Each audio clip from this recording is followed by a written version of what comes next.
धन्य है जो गरीब हैं। वो गरीब है क्योंकि वो धन्य हैं। और वो क्यों धन्य हैं? क्योंकि स्वर्ग में उनके लिए बड़े बंगले हैं, घर हैं, ये और वो हैं। मैंने कहा वो ये नहीं कह रहा है, वो कह रहा है कि अगर तुम गरीब हो तो खुद को धन्य समझो, क्योंकि अभी नया सिस्टम लाया जा रहा है। परमेश्वर का राज्य भीतर आ गया है। परमेश्वर के राज्य के सिद्धांत आपके लिए काम करेंगे।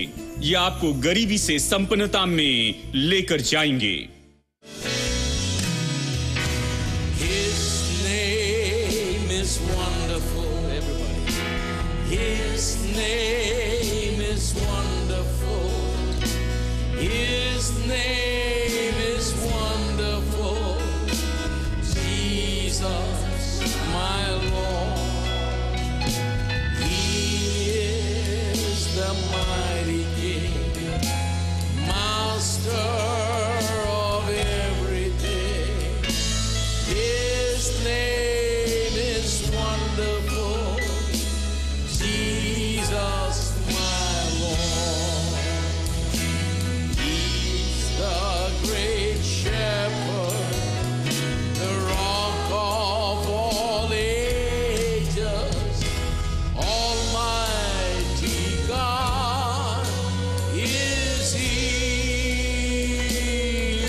ये कष्ट का भाग जिस कष्ट में से मनुष्य जाता है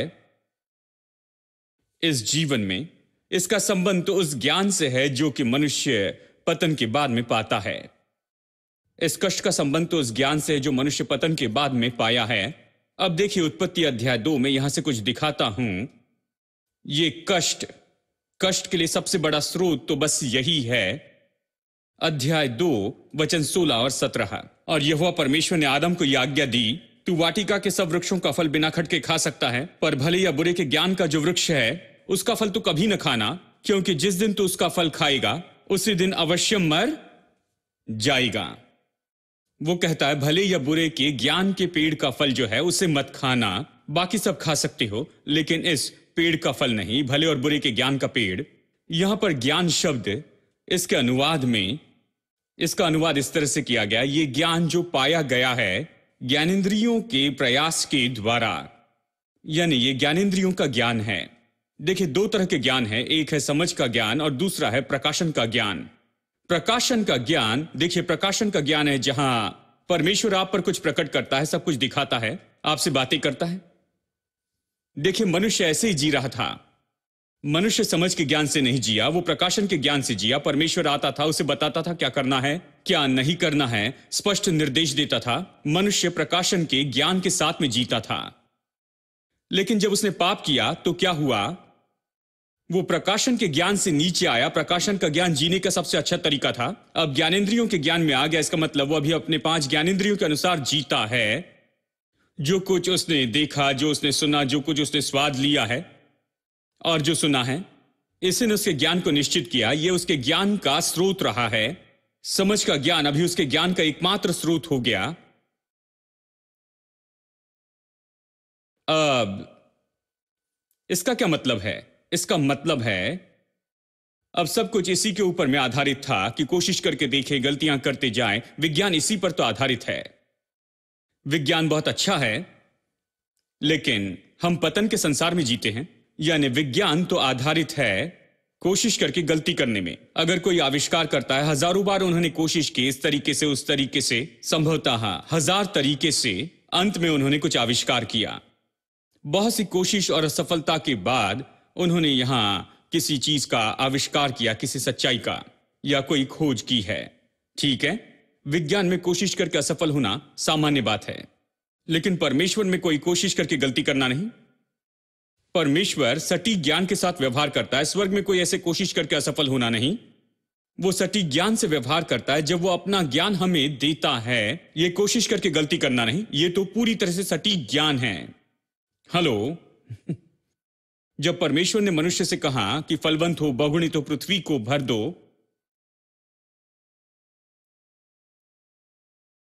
और सब कुछ वश में कर लो, सब कुछ वश में कर लो और सब पर अधिकार करो। अब आप सब कुछ अपने वश में ऐसे नहीं कर सकते हैं कोशिश करके असफल होने से। कोशिश करके असफल होना, ऐसी जीवन शैली या कोशिश करके असफल होने का जो तरीका है, यह संसार पर अधिकार करने का आसान तरीका नहीं है। कहिए संसार में जो आर्थिक मंदी आई थी, बहुत से देशों ने इसके कारण दुख उठाया। वो क्या कर रहे हैं? कोशिश करके असफल हो रहे हैं। इसकी कोशिश करते हैं, इसकी कोशिश की असफल रहे तो दूसरे की कोशिश करते हैं और वो भी असफल होता है। क्या कोई जानता है क्या कर रहा है? वो सोचते हैं, वो जानते हैं, उन्हें लगता है कि सही जवाब मिलेगा, लेकिन नहीं मिला। वो कोशिश करते हैं, इसकी कोशिश करते हैं। अभी और अगले साल जानेंगे कि इसने काम किया या नहीं। लगभग 6 महीने 1 साल लगता है कि जाने कि क्या अर्थव्यवस्था को बदल देगा या नहीं। कोशिश करते, गलती करते, यही तो अच्छा तरीका उनके पास है। इस संसार में जहां परमेश्वर मनुष्य से सीधी बात नहीं करता है और मनुष्य उसकी नहीं सुनते हैं, जो उनसे बात करता है, बस एक ही तरीका है कि वो अपने बल में आगे बढ़ते जाएं, अपनी बुद्धि से और अपने ही कोशिश करके असफल होने के तरीके से, अपने अनुभव से वो इसे करते हैं। तो बहुत सी कोशिश करते असफल होते, कोशिश करते असफल होते। कोई नहीं जानता कि वो क्या कर रहे हैं और कोई निश्चित नहीं होता है कि इसका क्या उत्तर होना चाहिए, और इसलिए वो अधिकार नहीं कर पाते हैं इस आर्थिक मंदी के ऊपर। ये हमें बर्बाद करता है। इसके बजाय उस बर्बादी के ऊपर अधिकार करें। वो लोगों को बर्बाद कर रही है, ये लोगों के जीवन को नाश करती है। वो अधिकार नहीं कर पाते हैं क्योंकि ये पतन पाया संसार है। इस तरह से अधिकार करना बहुत मुश्किल होता है जब आप कोशिश करके असफल होते हैं। कितने लोग विश्वास करते हैं कि आप प्रभु के पास जाए और वो आपसे बातें करें, वो आपको बस एक आइडिया देगा जो बिल्कुल कुछ ही समय में पूरी चीज को बदल देगा। हेलो, यदि ये प्रभु का दिया विचार है तो परमेश्वर सीधी तरह से बताएगा कि कहां पर, किस जगह पर गलती है, और परमेश्वर इसके लिए हल भी बता सकता है। देखिए, एक आदमी था जॉर्ज वॉशिंगटन कार्वर, अमेरिका में जो रह रहे थे 1860 से 1940 तक। विख्यात साइंटिस्ट थे, अफ्रीकन अमेरिकन पृष्ठभूमि से आए थे, गुलामी के दिनों में जन्मे थे। उनके जन्म के बाद में, बस थोड़े समय के बाद में ही गुलामी हटा दी गई थी। उनकी कहानी अद्भुत है। जानते हैं, किसी ने उनका अपहरण किया जब वो 1 साल के थे या ऐसा कुछ, और उनके पिता को जाकर ढूंढना पड़ा। वैसे तो उनके पिता के लगभग 10 से भी ज्यादा बच्चे थे। उन्होंने जाकर बच्चों को ढूंढा और आखिर में केवल यही मिले, और उनके पिता को घोड़ा बेचना पड़ा कि बेटे को वापस लेकर आए। जानते, उस चोर को घोड़ा देना पड़ा कि बेटे को वापस लेकर आए। इस तरह का इतिहास था, ये बहुत ही अद्भुत। ये ऐसी पृष्ठभूमि में बढ़े, लेकिन जब गुलामी खत्म कर दी गई, एक परिवार था जो इन गुलामों के मालिक थे, जो बहुत ही दयालु थे। उन्होंने पाया कि पढ़ाई में बड़ी दिलचस्पी लेते हैं, इसलिए उन्होंने स्कूल में भेजा। पढ़ाई के लिए इन्हें प्रोत्साहित किया, इन्हें कहा कि ये पढ़ना लिखना सीखे। इन्हें पढ़ना लिखना सिखाया तो वो उनकी परवरिश में बढ़ते गए। वो बहुत दयालु थे। हालांकि वो अफ्रीकन अमेरिकन नहीं थे, लेकिन फिर भी बड़े दयालु थे और इनकी इस तरह परवरिश की। और वो जब कॉलेज में गए तो उन्होंने लिखा 5 साल तक समय समय पर कॉलेज में पत्र लिखा कि वो कॉलेज में जुड़ना चाहते हैं। किसी ने उत्तर नहीं दिया। आखिर में कॉलेज ने कहा ज्वाइन करो, तो वो जाकर ज्वाइन किए। ज्वाइन करने गए, पता चला कि अफ्रीकन अमेरिकन है, तो वापस भेजा, कहा कि हमें ये नहीं चाहिए। उनका इतिहास बहुत ही अद्भुत है। सारी मुश्किलों का सामना किया, अंत में किसी और कॉलेज में गए, बैचलर डिग्री और मास्टर्स डिग्री सब कुछ पूरी की। उन दिनों में, देखिए उन दिनों में, उसके बारे में कह रहा हूं, 1800 की सदी में उन्होंने ये सब किया। और वो बहुत अच्छे साइंटिस्ट थे, बहुत ही योग्य साइंटिस्ट थे। जीवन के आखिरी 20 साल में वो बहुत ही विख्यात साइंटिस्ट बन गए, जिसे अमेरिकन सरकार और उस समय के सारे प्रेसिडेंट पहचानते थे। जॉर्ज वॉशिंगटन कार्वर, हर राज्य में जाइए, वहां पर उनके नाम पर 10 स्कूल तो आप देखेंगे ही, इतने विख्यात थे। जानते हैं, वो दावा करते हैं कि उनकी ज्यादा से ज्यादा खोज जो है उसमें परमेश्वर ने उनकी मदद की है। वैज्ञानिक कहते हैं कि मैंने कोशिश करके असफलता के तरीके का उपयोग किया और मैंने अनुभव किया और उसके बाद में ये उत्तर पाया। वैज्ञानिक यही कहते हैं, वो परमेश्वर के बारे में नहीं कहते, वो अपने एक्सपेरिमेंट के बारे में बताते हैं कि कैसे ये पाया, लेकिन ये कहते हैं प्रभु ने मदद की। वो कॉलेज में बाइबल स्टडी किया करते थे, वो बहुत ही आत्मिक व्यक्ति थे।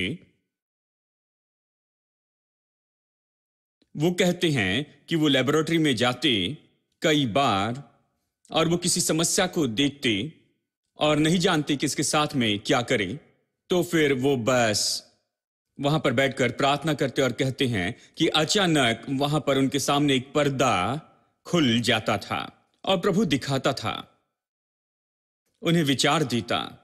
और फिर अंत में क्या हुआ, उन्होंने एक मूंगफली को खोला, एक मूंगफली, उन्होंने मूंगफली ली और एक खोज की कि इस मूंगफली से 300 प्रोडक्ट बना सकते हैं।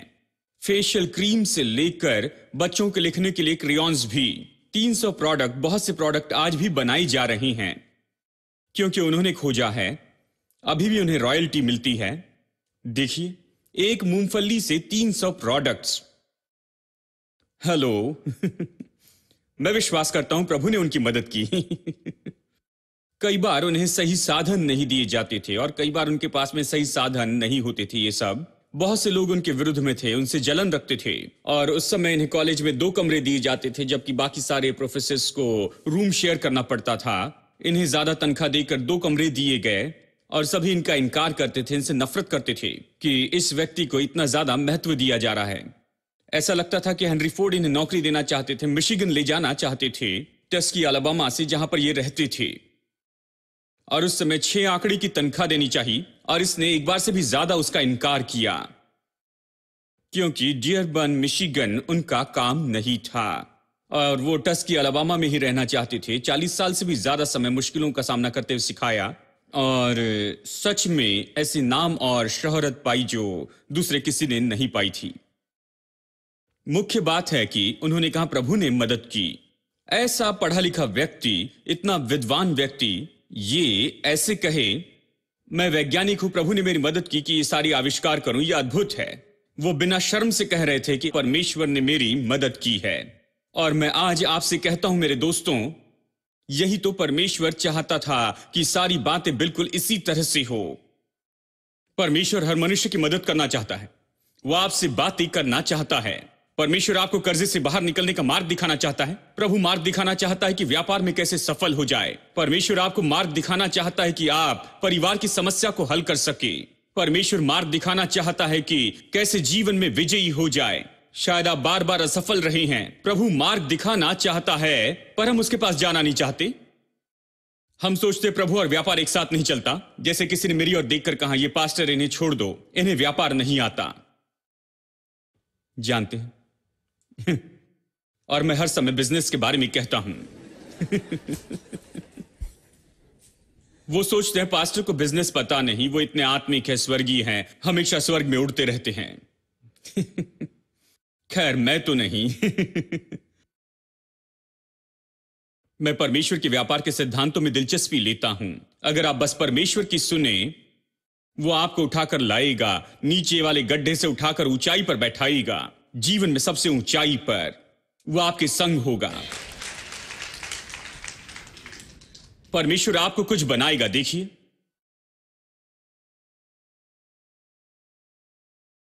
लेकिन ये ज्ञान चला गया, परमेश्वर के प्रकाशन का ज्ञान चला गया। परमेश्वर की ओर देखना और वो हमसे बातें करता है अब हम निचले स्तर पर जीते, हम अपने ही बल में अपनी बुद्धिमत्ता के स्तर पर जीते हैं, हमारा खुद का ज्ञान, और कभी परमेश्वर को नहीं खोजते, परमेश्वर की बुद्धि और उसके प्रकाशन को, कभी परमेश्वर को हमसे बात करने नहीं देते। जानते हैं, एक और आदमी थे लेटर्नो, जो कि इंजीनियर थे। यहां विश्व युद्ध के समय सरकार ने उनसे कहा कि वो उनके लिए जहाज बनाएं, और जल्दी से जहाज चाहते थे, जल्दी से पानी के जहाज बनाते चले जाएं। जहाज नाश हो रहे थे, जल्दी से जहाज चाहते थे, और वो सोचने लगे कि जल्दी से कैसे जहाज बनाए। 4 दिन तक उन्होंने प्रार्थना की, और 4 दिन की प्रार्थना के बाद बाहर आए, क्योंकि और बताया कि परमेश्वर ने बताया कि कैसे एक दिन में एक जहाज बनाएं। हेलो हर एक दिन एक एक जहाज बनाएं। क्या यह संभव है? प्रभु दिखाए तो यह संभव है। उन्होंने कहा प्रभु ने दिखाया। ये एक व्यक्ति कह रहे थे प्रभु ने मुझे यह दिखाया। और मैं आपको बताऊं, परमेश्वर हजारों लोगों को यह दिखाना चाहता है, लाखों लोगों को। कोई भी व्यक्ति जो उसके पास में आता है, जो उसकी ओर देखते हैं, उससे खोजते हैं, उससे बातें करना चाहते हैं, परमेश्वर उनसे बातें करने के लिए तैयार है। प्रभु ऐसा है। पतन के बाद मनुष्य ये सब खो बैठा। अब वो निचले स्तर के इस ज्ञानेंद्रियों के ज्ञान पर ही आधारित रहा। वो अपने ही बल और अपनी सामर्थ्य पर आधारित रहा, और वो यही जानता है। देखिए, आदम ने जैसे पाप किया, वो समझ के ज्ञान का उपयोग करता है। समझ के ज्ञान का कैसे उपयोग करता है? अध्याय 3 का वचन 7 कहता है कि उनकी आंखें खुल गई। ये कोई अच्छी बात नहीं थी। ये तो देखिए, उनकी समझ के ज्ञान की आंखें खुल गई, और वो विवस्त्र थे, लेकिन पहले ये समस्या नहीं थी, लेकिन अब ये समस्या हो गई थी। वो देख सकते थे, उन्हें शर्म आने लग गई थी। अब उसे जाकर ढांकना था। अब वो जाता है प्रभु की मदद के बिना। अब पहली बार समझ का ज्ञान का उपयोग करना चाहता है। आंखें खुल गई इस मनुष्य की। समझ के ज्ञान से जीने लगा, अपने ही बल में जीने लगता है। वो जाकर अंजीर के पत्ते लेकर आता है। वो आसपास देखता है, कुछ नहीं दिखता है, क्योंकि कभी टेलर के पास में नहीं गया, कपड़ों की दुकान में नहीं गया। उसने कभी किसी को कपड़े पहने हुए नहीं देखा था कि अपनी नंगाई को ढाक सके। उसे कुछ पता नहीं था कि अब क्या कर सकते हैं। उसने किसी को नहीं देखा था। अब देखिए यहां पर अब उसे खुद से कुछ करना था। तो वो जाता है, और वो केवल इतना ही समझ सकता है कि वहां पर पत्ते हैं, और वो पत्तों को एक साथ में जोड़ता है। वो उन्हें एक साथ जोड़ता है, और वो एक साथ बनाता है, अपने लिए कुछ कपड़े बनाता है। मैं बताऊं, अच्छा है कि एक दिन में 25 बना ले, क्योंकि जब भी बैठेंगे और खड़े होंगे वो कपड़े फटेंगे। हाँ, हर दिशा से। हाँ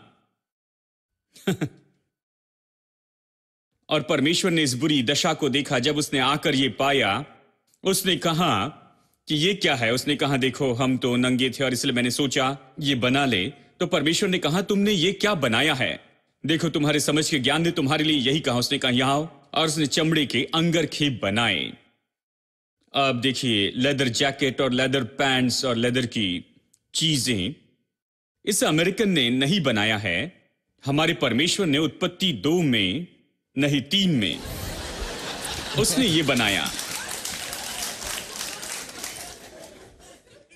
उसने कहा तुम इसे पहनकर बैठ सकते हो, सो सकते हो, दौड़ सकते हो। ये फटेगा नहीं, इसका फटना बहुत मुश्किल है।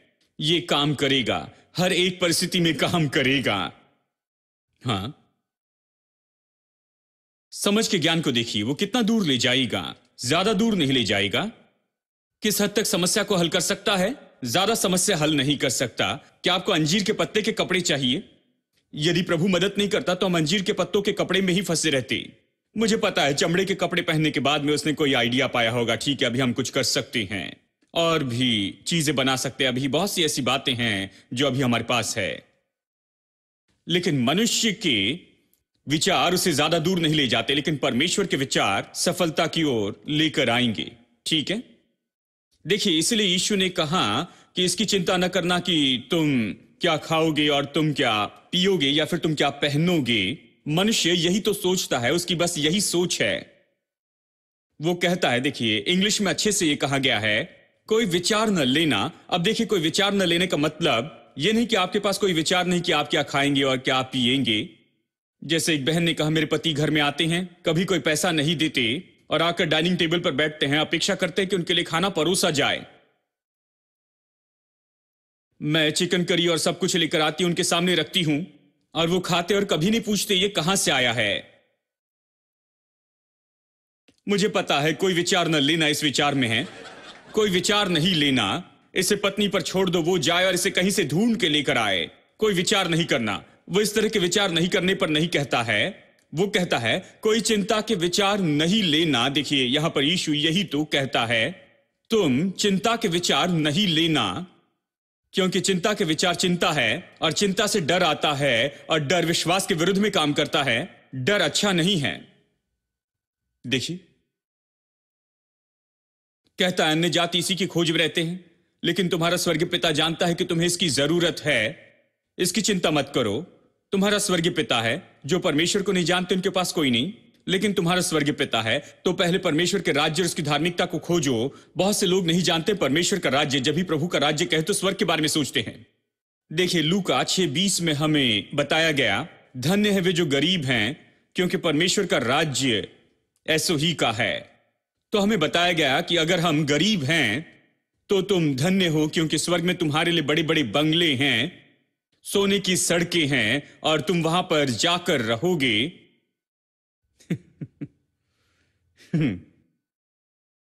मैं ये कह रहा हूं कि मुझे अभी के इस संसार में ये सब चाहिए, वहां मरने के बाद में उस जगह पर नहीं।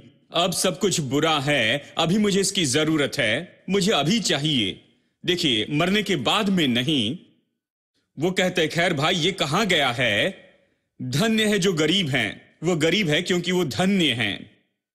और वो क्यों धन्य हैं? क्योंकि स्वर्ग में उनके लिए बड़े बंगले हैं, घर हैं, ये और वो हैं।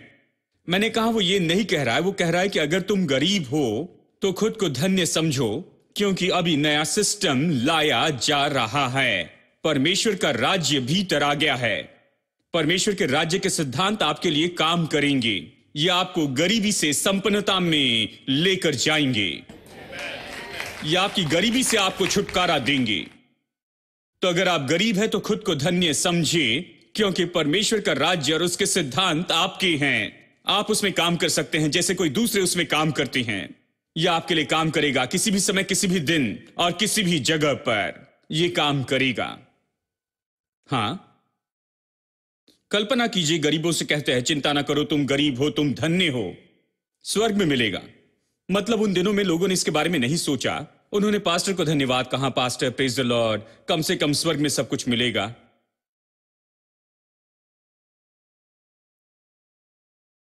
बात तो ये है, हमारा परमेश्वर भला प्रभु है। हां,